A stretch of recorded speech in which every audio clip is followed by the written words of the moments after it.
अस्सलाम वालेकुम everyone, welcome back to नाज किचन। तो कैसे हैं आप सब लोग? उम्मीद है सब ठीक ठाक होंगे, खैरियत से होंगे और बहुत मज़े में होंगे। आज मैं आप लोगों के साथ बहुत ही मज़ेदार से काबुली पुलाव की रेसिपी शेयर करूंगी। बहुत ही मज़ेदार सा बनता है, बिल्कुल इसमें स्पाइसेस वगैरह कुछ नहीं होते, फिर भी ये टेस्ट में बहुत ही मज़े का होता है। तो आप लोग ज़रूर ट्राई कीजिएगा, इंशाल्लाह आप लोगों को बहुत पसंद आएगा।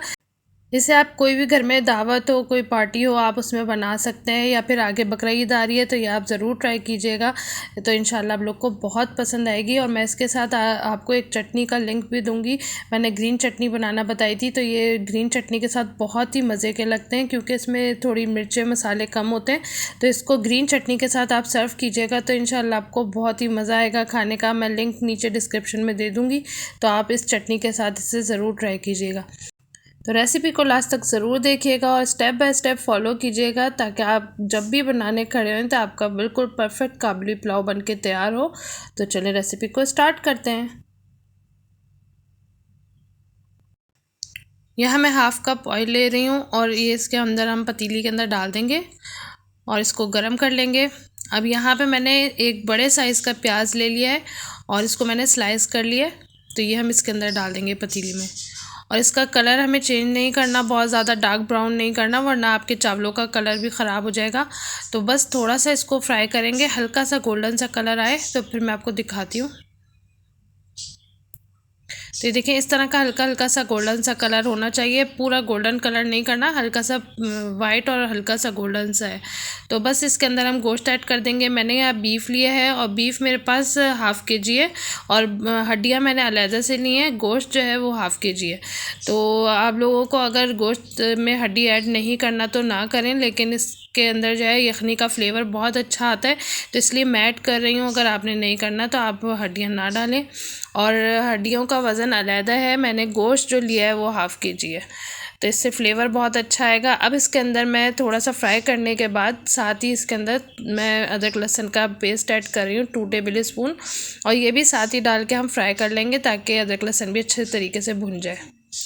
तो ये देखें, गोश्त का कलर भी चेंज हो गया है और साथ ही इसकी भुनाई भी हो गई है।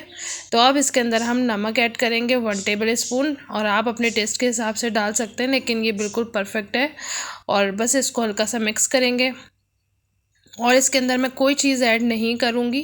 तो बस अब इसके अंदर हम पानी ऐड करेंगे, कोई मसाले वगैरह अब इसमें नहीं डालना हमने। तो इसमें मैं 5 गिलास पानी ऐड करूँगी और इसको मैं गलने के लिए रख दूँगी तकरीबन 50 मिनट के लिए, और मीडियम टू लो फ्लेम रखेंगे हम। तो आप इसको बीच में चेक कर लीजिएगा, पानी खुश्क ना हो जाए।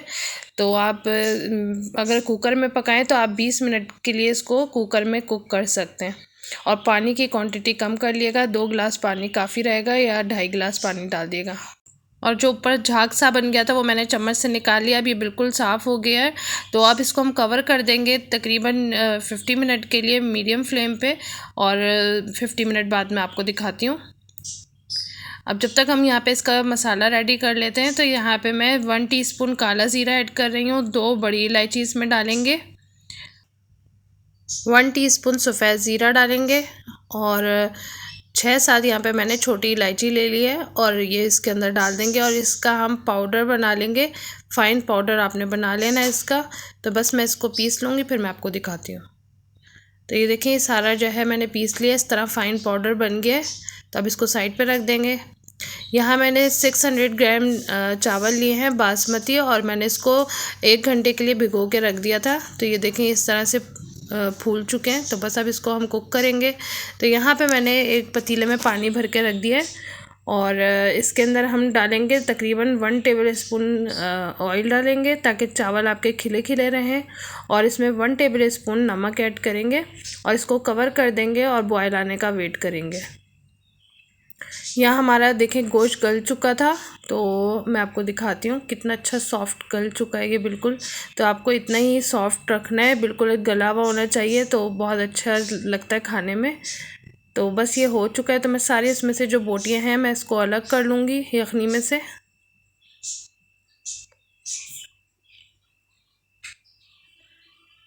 तो ये देखिए, अलग कर लिया मैंने, और ये जो यखनी है हमारे पास, इसको हम छान लेंगे।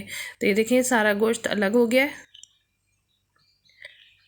अब एक छन्नी रखेंगे बॉल के ऊपर और इसको हम छान लेंगे।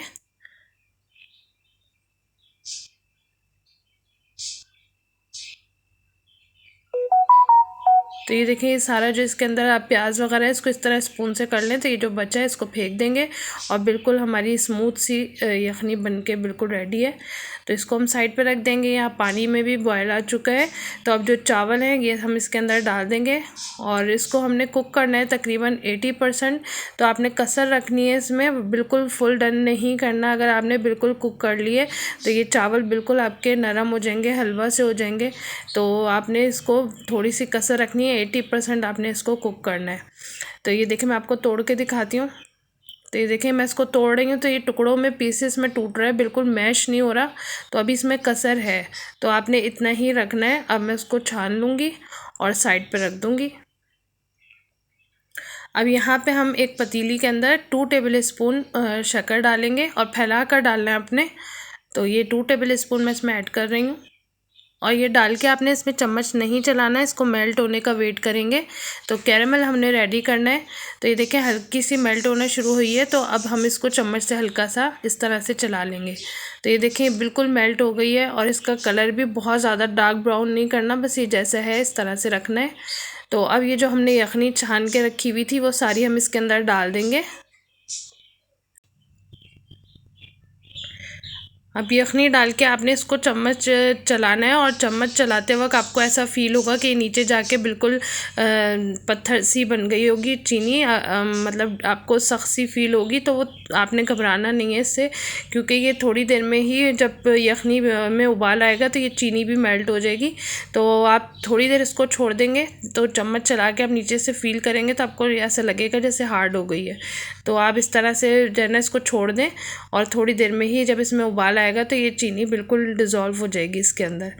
तो अब ये जो हमने मसाला करके रखा था ग्राइंड, तो ये हम हाफ़ इसके अंदर डालेंगे और हाफ़ बाद में यूज़ करेंगे। तो इसमें से मैं 1 टीस्पून लेके और इस यखनी के अंदर डाल दूँगी और इसको अब मीडियम टू लो फ्लेम पे हम कुक करेंगे।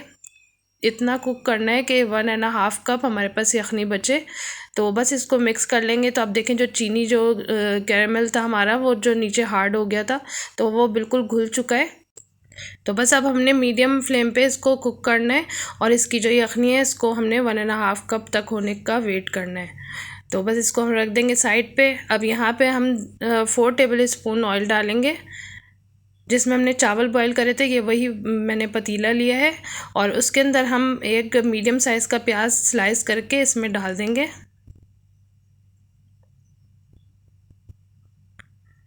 और इसको भी हमने इतना फ्राई करना है कि इसके बहुत ज़्यादा कलर ना आए, क्योंकि बहुत ज़्यादा कलर प्याज में आ गया तो चावल का कलर ख़राब हो जाएगा। तो बस ये देखें, इस तरह की हो गई है। तो अब इसके अंदर जो हमने गोश्त को बॉईल करके रखा हुआ था, जो अलग करके रखा है हमने यखनी में से निकाल के, वो इसके अंदर डाल के और इसकी भुनाई कर लेंगे ताकि गोश्त अच्छा सा फ्राई हो जाए।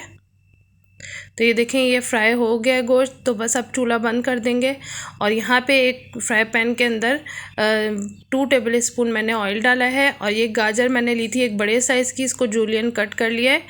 तो आपको रेड वाली मिले तो आप रेड वाली यूज़ कर लें। अभी मुझे ये ऑरेंज वाली ही मिली थी तो मैंने यही यूज़ करी है। तो हल्का सा फ्राई करेंगे इसको, बहुत ज़्यादा आपने ओवर कुक नहीं करना। तो बस ये हो गई है थोड़ी सी फ्राई। तो मैंने अब इसके अंदर 1 टेबल स्पून शुगर ऐड की है और इसको भी हल्का सा मिक्स कर लेंगे। और अब इसमें मैं 1/4 कप किशमिश ऐड कर रही हूँ।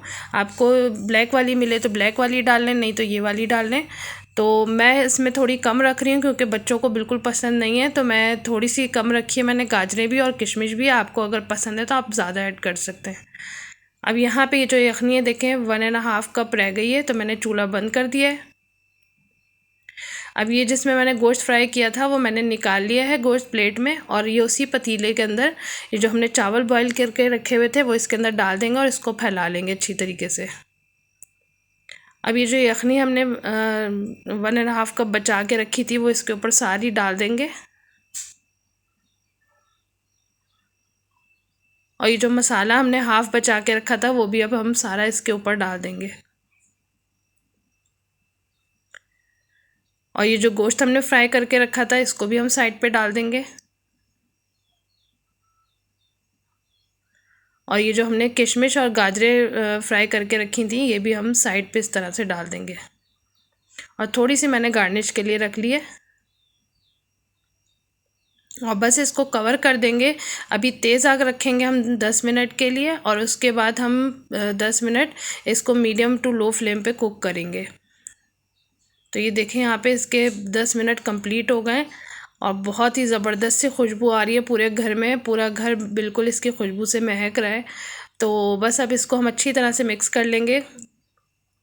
इसमें कोई मिर्चें वगैरह तो होती नहीं है, लेकिन इसमें जो हमने इलायची वगैरह का पाउडर बना के ऐड किया उससे बहुत ज़बरदस्त खुशबू हो रही थी पूरे घर में। तो ये देखें इसकी फ़ाइनल लुक है, बहुत ज़बरदस्त बन के तैयार हुआ है। आप लोग ज़रूर ट्राई कीजिएगा, इंशाल्लाह परफेक्ट बन के तैयार होंगे और आप लोगों को बहुत पसंद आएगा। मैंने बीफ में बनाया, आप मटन में, चिकन में, जिसमें भी दिल चाहे आप बना सकते हैं। यहाँ मैंने इसको ग्रीन चटनी के साथ सर्व किया है और ग्रीन चटनी का लिंक मैं नीचे डिस्क्रिप्शन में दे दूँगी। बहुत ही मज़े की बनती है और इसको आप बना के सेव भी कर सकते हैं, तो मैंने सेव करने का तरीका भी बताया है। तो आप चटनी के साथ इसको ज़रूर सर्व कीजिएगा, तो इंशाल्लाह बहुत पसंद आएगा आपको। थोड़े इसमें स्पाइसेस वगैरह कम होते हैं, बल्कि होते ही नहीं है, तो नमकीन होता है ये बिल्कुल फीका सा, तो मगर टेस्ट में बहुत मज़े का होता है। तो अफ़गानी खाने स्पाइसी नहीं होते हैं, तो आप इसको अगर चाहें तो चटनी के साथ सर्व कर सकते हैं। मैंने इसे चटनी के साथ सर्व किया था तो बहुत पसंद आया था मेरे घर में सबको। तो आप भी ज़रूर बनाइएगा, इंशाल्लाह आप लोगों को बहुत पसंद आएगा।